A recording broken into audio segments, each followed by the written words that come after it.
So you guys are going to be using this room quite a bit over the next couple weeks, probably pretty much the rest of the semester and the rest of your time here. This room is free for you guys to use.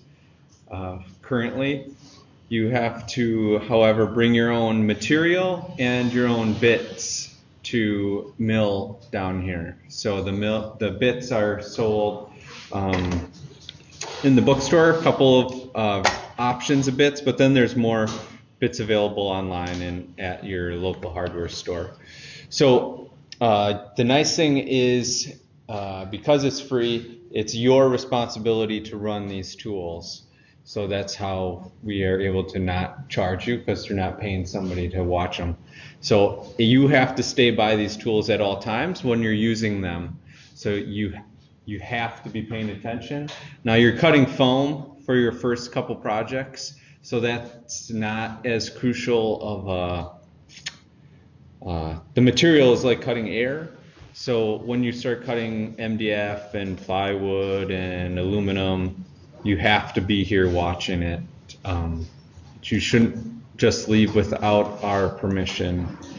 Somebody from the lab upstairs or William down here in the basement wood shop. So just to go over some of the things to get started is your bits that you're gonna want to think about you're gonna be using. So we have a couple of options available, or that you guys can use. Basically 2 options for CNC this project, 3 options. So you have what's, we'll get you a texture like this. Everybody see that? Let's use what it's called a ball end. So it's a half circle, essentially. So that's going to get you your smooth half round shape on the bottom. So that's a ball end, and they come in sizes from 1/8 inch. This one's 3/4 of an inch ball, and all the sizes in between there. Then we have what's called a V-notch bit. So it's a little V, okay? And that gets you a finish like this. So it's just a simple, makes a V mark into the wood. So that can give you a nice effect. And then you have what's called a flat end mill, which is square on the bottom, right? The store only sells the square version here. The V-notch bit and the ball end are specific to projects, and those you can get from Home Depot, Menards, any place like that, True Value, Downer, stuff like that. So those are your bits that you're going to use. The machine right here can use bits anywhere from an 1/8 inch, a 16th inch, up to 5/8 of an inch shank size. So what is a shank size? Okay. So this is your shank size right here, the end part. And then this one's 1/4 inch, this one's a 1/2 inch. So you can go from 16th inch all the way up to 5/8, which that gives you a lot of range of bits. And that's for this tool. Those 2 CNC machines behind us, those are only 1/4 inch and 1/2 inch shank size. They're different tools. So they have a little bit limited bit selection that you can use, but any bit in the bookstore will work that he is. All right? So how we're going to do is we're going to mill foam for you guys with this project. I don't know if you'll ever use MDF or anything in this class. I don't think so. It's all foam, which is good because there are about 100 of you, 25 groups times 4 projects. This project is due Tuesday. This room has not been used yet. Due Thursday. Due Thursday, okay. Well, the first group is due Tuesday, and they haven't started. So, that being said, we've figured out that each one of these projects, one portion in your group, takes about a 1/2 hour to cut and set up and get running. It'll probably take a little longer your first time, but after you do it a few times, it'll go a little quicker. So this room should have been running nonstop already, and it hasn't. So you guys are kind of already screwed, all right? So don't wait. Like, this class is over, go figure out your lines and start like in an hour, because there's 3 machines, 25, like they should just be running nonstop, and then we're closed Saturday. So just be aware that there's going to be a ton of people, and then you have the rest of the school that wants to use it also. All right? So the nice thing is, I don't believe anybody else's project is due next week that's CNCing anything. Okay? So it's just you guys. But sometimes things pop up. All right? So for things that happen in this room, don't procrastinate. All right? All right. So that's my 2 cents there. So now what we're going to do to set up our files, you guys are going to be bringing down files that you drew in Rhino, and then you're going to export them into AutoCAD, and then we have to use them in a software called VCarve Pro right here. Can you hit one of those lights? Let's do the other one. Just leave one on so people don't fall asleep. What was it called again? VCarve Pro. Thank you. So this is VCarve Pro. This is, you can do 2-dimensional and 3-dimensional milling in here, and we'll go over 3-dimensional milling like 2 weeks from now, I believe. You guys will have another tutorial on 3D milling, but we're doing 2D. So we're going to open the file that we have created, and it's a file that you guys will be using, or one just like it. So this is how I brought in an AutoCAD file. It has come in, my lines are here. If you bring in an AutoCAD file and it's 3-dimensional, if your lines are in 3D, it just makes a 2D projection of them. So you can't do 3D milling with this software. We're going to do a different one next week that you guys will watch a video for. So once we get going, we have to make sure that our material size is correct. So this was drawn in a different scale in the computer.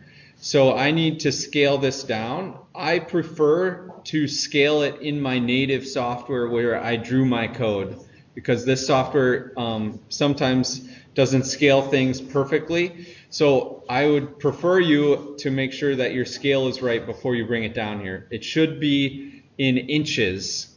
Everything in this room is in inches. So if you draw it in feet, you have to change your Rhino units to inches and scale it accordingly. Okay? So then right now we're just going to scale it here. So this is, as you bring up your file, you have your job size, which is basically your material shape, which is this white box. So what I'm going to do is I'm going to change this. I think you guys are doing 11 inches or so. 11 or 12. So I have my 11-inch box, and you can see my lines are now not scaled to that. You guys have 2-inch foam. So I'm going to change this to 2 inches.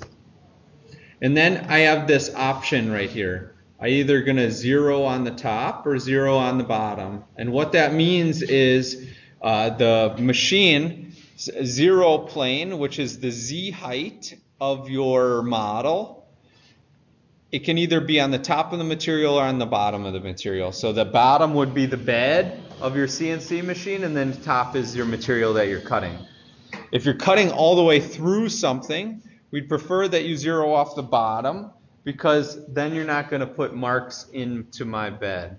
If you 0 off the top and you don't measure your thickness accurately, then you can put these marks into the CNC bed. However, it is sacrificial, so we can mill it off and get a nice clean sheet. Then, so now I have those 2 set. Then what we have to do is we have to pick where our 0, 0, 0 point is, which is the X, Y, Z coordinates, right? So we did the Z, which we're going to pick on the top of the material. So normally, when you guys do stuff, X, Y, Z is located, the Z, X, Y is located in the lower right-hand part of your model. So everything is always drawn in positive space. So that is this corner right here with the machine. So however, because you guys are milling two-sided jobs, which for your first project is a little complex, so you have to zero off the middle of your object. Reason being is this foam right now, if I would zero off this corner and this is not square, and I flip it over and I have the same corner lined up here, it's not going to be the same spot in space where you milled it.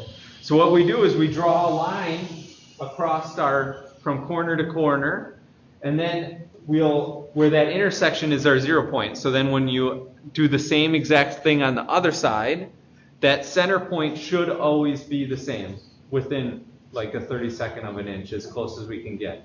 All right? So that's what you got to do with this project, but that only usually happens when you're doing a flip of your milling operation. So I have my 0 set, and then a lot of times you'll get this offset that occurs. So you'll be drawing your file somewhere off in space, and you haven't drawn from the origin point. So you'll get this, you'll bring it in, and here's the origin point right here, and the model is over here on the side. So all you have to do is uncheck this offset, and it'll bring it back to what is your new origin point. Now the nice thing is they've made it efficient because I can just scale all my lines by clicking on this scale the design with the job size. All right, so that makes it nice. So now once we're done with that, then we can just click OK. So now we're into the other operations. These are just lines. They're not boxes. They're not anything like that. We're going to have more tutorials on how to do that kind of stuff later on. But for this, you just have lines that you're going to do. And we're going to have the blue lines be a certain depth, and then we're going to have the red lines be a certain depth. You want to set up your job in layers of how you're going to do operations. So these are nicely set up into 2 different layers. So the same way Rhino, AutoCAD, all those work with your layers. Make sure that they are set up the way to make it easier for you, because going through and clicking all of these, if you have hundreds of lines, would be difficult and time consuming. So make sure you set them up in layers.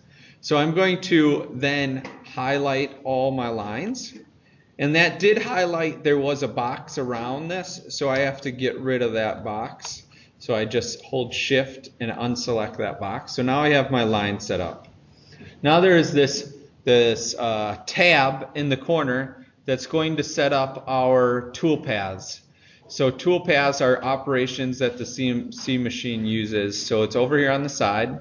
And then we have these different operations right here that you will probably normally just use these 2 and then these ones down here. But for this project, you're just going to use the profiling toolpath.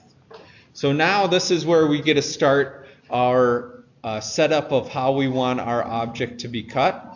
So we're going to pick our start depth, which would be the top of our material, and then our cut depth is how far you want it to go down.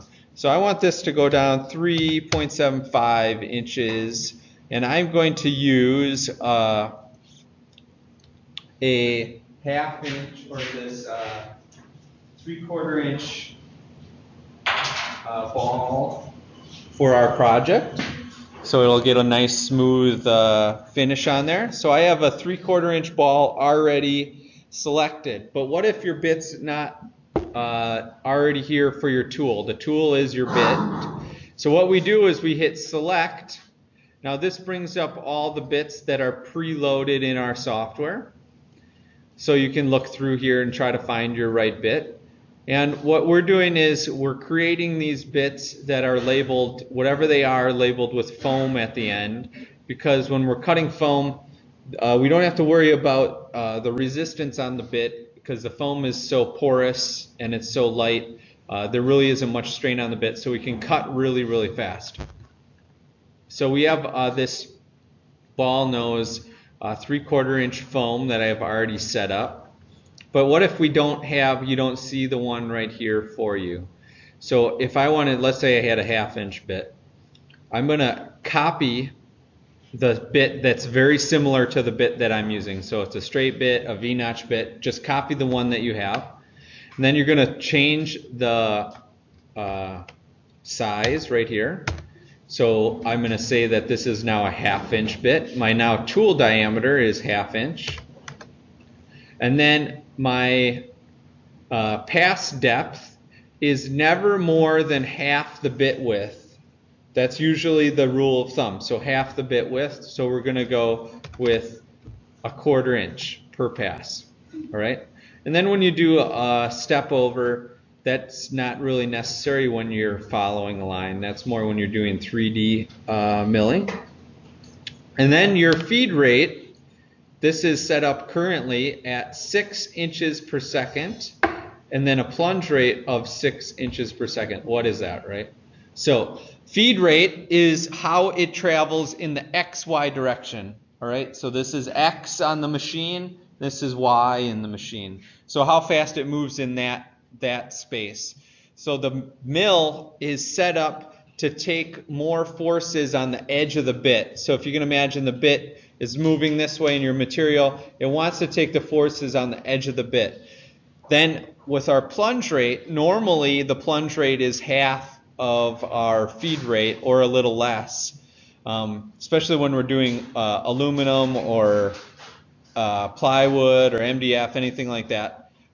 Because this machine is not meant to what is called an axial force. So it's not meant to be a drill, okay, if that makes sense. The bearings inside this machine aren't meant to take that force. So what we have to do is we have to make sure that that's slower, but it's foam. There isn't any axial force on this bit. So that's okay. So I'm just gonna hit apply and okay. Or I'm going to show you, here's a 1/4 inch straight bit. So you can see here that our feed rate is 3, this would be for wood, and then our plunge rate is 1.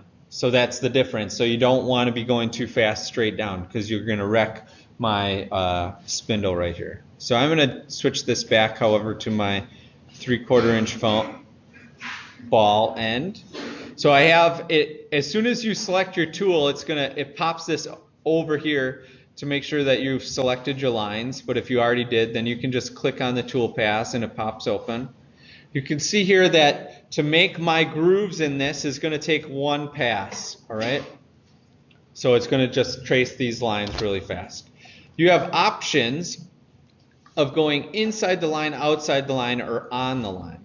When you don't have a closed off loop, the computer doesn't know what's inside the line and what's outside the line. So if you want to mill on one side of the line versus the other side of the line, you have to play with these to figure out which side of the line the computer thinks is the inside and the outside. But if you had a joined rectangle, then you could tell it which side of the box to mill on.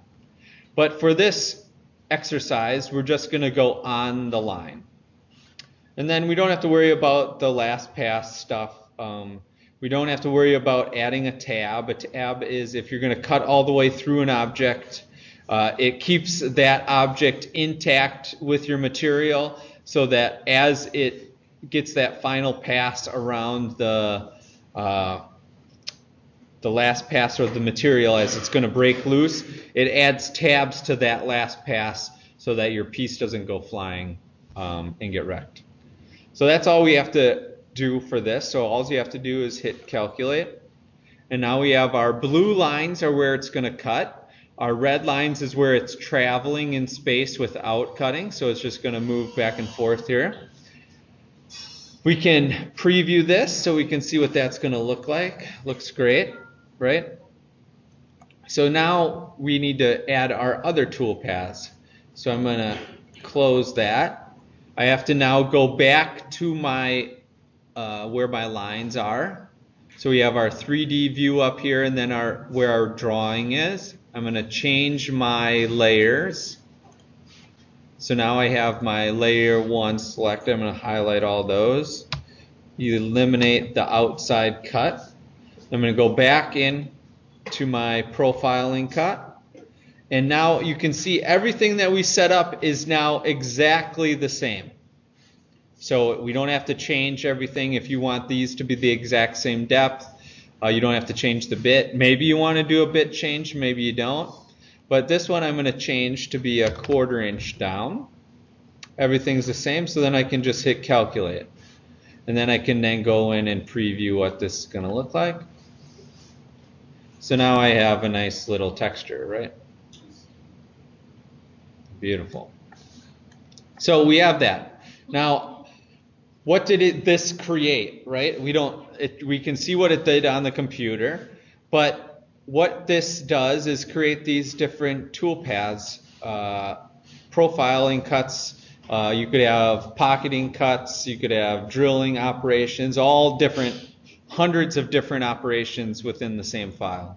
So what we're going to do is we're going to output this to what the CNC machine can read. And the CNC machine is a very simple tool. It can only connect points in space with a straight line. That's all this tool does. So 2 points in space with a straight line. All right? So it's a very simple thing. So I want to check first, though, how long this is going to take so you can see how long you're going to be sitting down here. So you hit the time button right here. Now this operation currently is going to take 4 minutes, roughly, of machine time. So that's not long.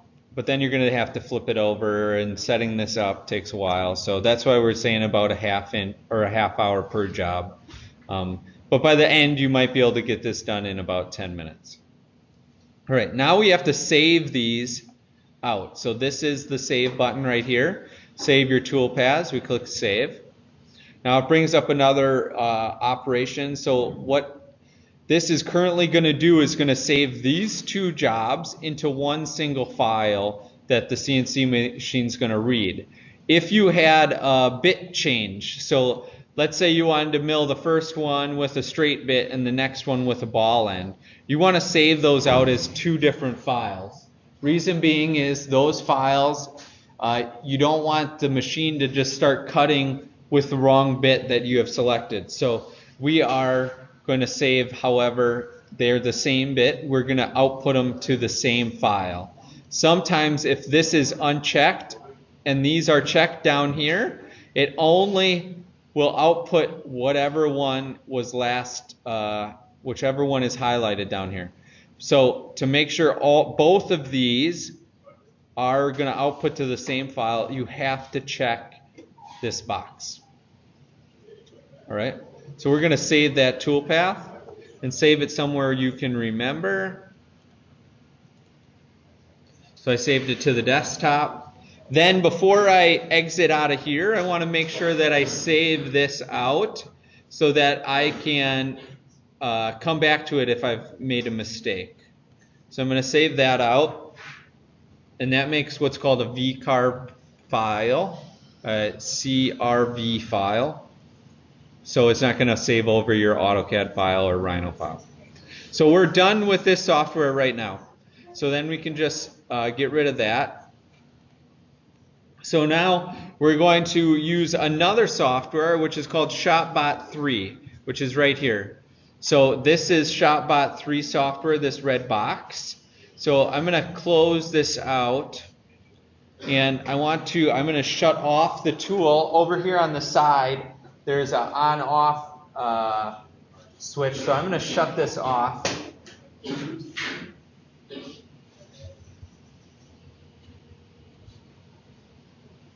And then I'm going to open the Shopbot 3 software. I get this question asked more often knot is you'll open the Shopbot 3 software. You do not have the tool on. It is locating the tool. It's trying to find this box that's down here. It's trying to find it. It can't find it, and it's going to pop up a warning. So it's saying make sure your control box is on. If this pops up, just quit, turn on your control box, open the Shopbot software again. If it doesn't recognize it after it's on, just restart the computer. This computer is very finicky. Just restart the computer, and then normally that resets this software. So now it is now popped open that our input number 4 seems to be on. What is that? That is this button right here. So what that is, input 4, is if there's emergency stops on this tool. There's an emergency stop on this button right here. So if this is depressed, that button will pop open.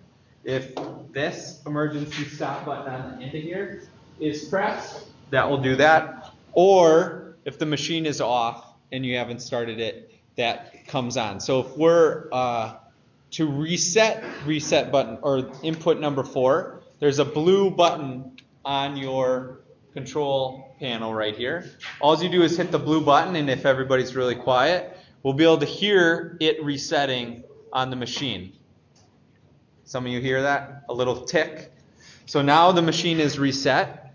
If I hit OK to make sure it's reset, you'll see this now green with the red 4 go away. So now we know the machine is reset.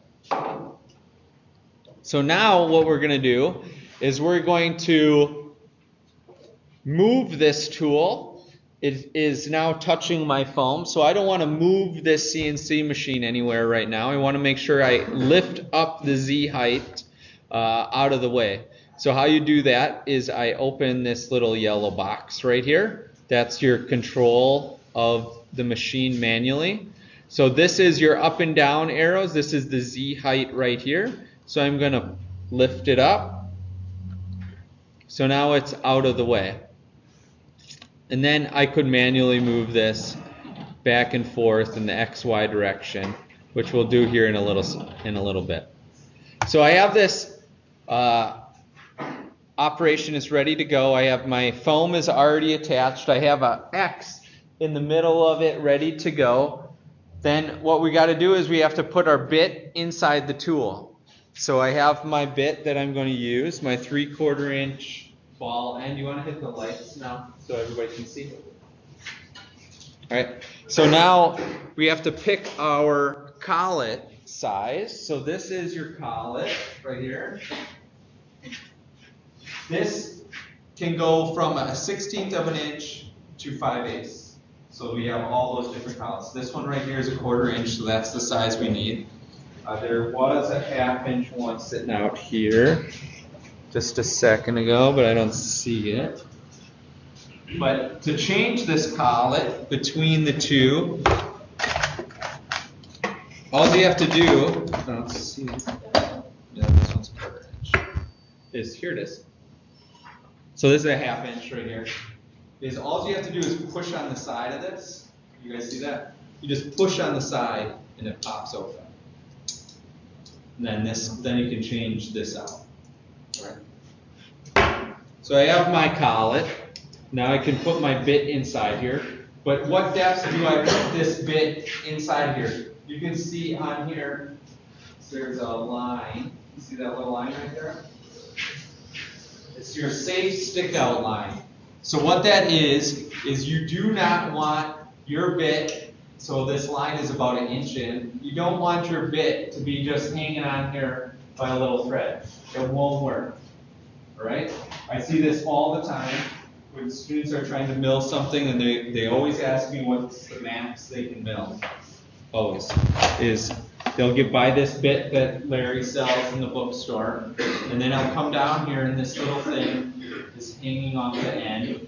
Most of the time it's sitting in their board because it has wiggled itself loose from this collet and it's wrecked their material and it's bent their bit. So this has a line on it that is meant to be grabbed at or more.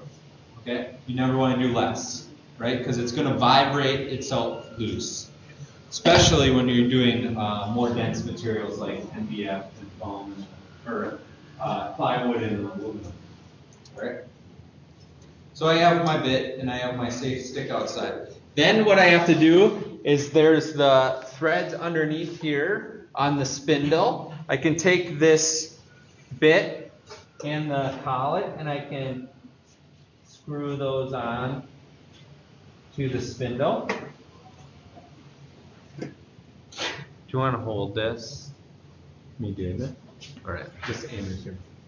All right, so then on the side here, there's like an ignition key on the side of this tool. So what that does is it tells the computer, this control box, that I'm now going to touch this thing. It can't turn on, right? So that's what this key does.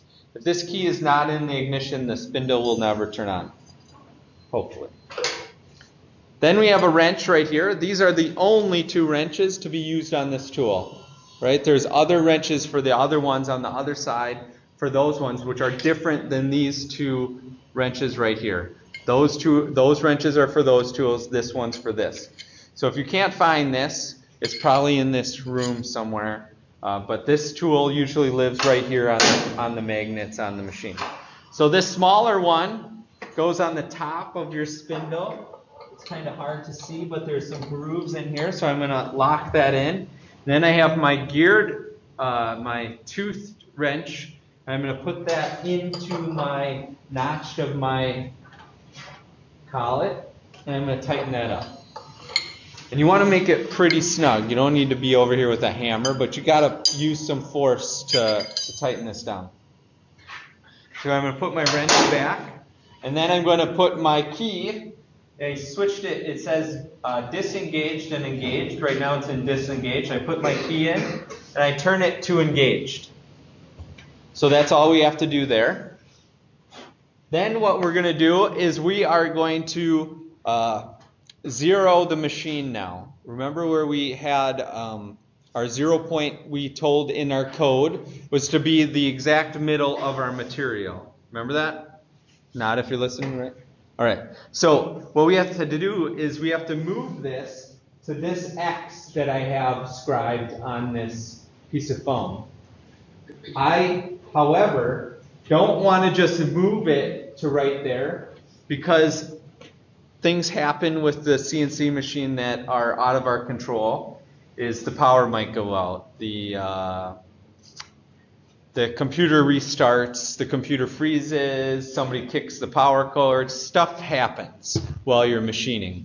And what we have to do is we have to be able to what's called machine 00 this, and then we work off of a known coordinate in space to then go to and then zero it off of that. So you can always get back to your point of starting where your machine is going to be zeroed. So how we do that is we are going to click this XY button right here. You see that on the screen, this little XY button? We left click on that. What it's going to do is it's going to move in the X direction this way twice. It's going to hit its limit switch so it can't run itself off the table. A lot of times what can happen is it'll run over one time and then it will just stop because it didn't have a good connection with this limit switch. If that happens, you have to manually move it off of its limit switch, and then you can just retry this operation again. If it did have an error, it would pop up a warning right now, but it says now the machine is now zeroed, so we're good there. So now what we're going to do is I'm going to move this in space over to my XY location where I'm going to set up where our job 00 is. So how we do that is I'm going to bring open the yellow box, and then I'm going to type in dimensions here. So it looks like maybe like 14 in the X, which is this direction, right? And then I'm going to guess 14 in the Y. Before you start moving this, you want to make sure your bit is high enough over your material, because if you start moving it, it's just going to go into the your material and it's going to wreck it. It's not going to stop. It's going to rip your foam right out. So make sure you got it in the right spot. So I'm not close. I need to go maybe 18. A little too much.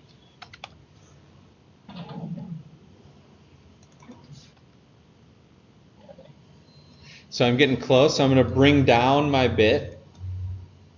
And you want to do this as accurately as you can. So I'm going to go, and then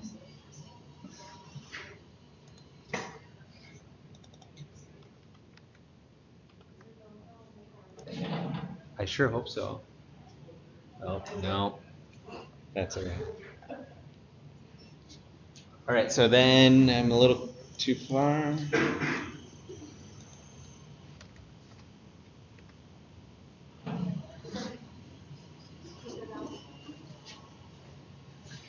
So I'm really close.